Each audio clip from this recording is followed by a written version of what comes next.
हाम्रो बहिनीको चाहिँ मेरो गला खेल भएर अघि जानुहोस् ए अहिले हस्पिटल नै हुनुहुन्छ ए घर चाहिँ कहाँको सिन्धुली हो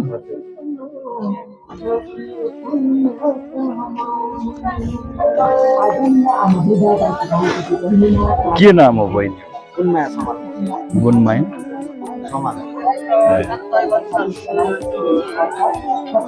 मैले हेल्प पनि गरेँ अब कोर्सको लागि चाहिँ हेल्प माग्नु अब त अघि तपाईँले देखिसक्नु भएको छ होइन सानो सहयोग गरेँ तपाईँहरूले पनि यदि साँच्चीकै उहाँ अप्ठ्यारोमै हुनुहुन्छ भने मैले फेरि कुन हस्पिटल भनेर चाहिँ सोधिनँ कुन हस्पिटलमा हुनुहुन्छ भनेर चाहिँ सोधिनँ तर पनि नाम त भन्नुभयो सिन्धुपाल्चोकको भनेर होइन अब कसरी नेक्स्ट टाइम चाहिँ कसरी हेल्प गर्न सकिन्छ त्यो चाहिँ थाहा भएन है मैले चाहिँ अलिकति सानो सहयोग गरेँ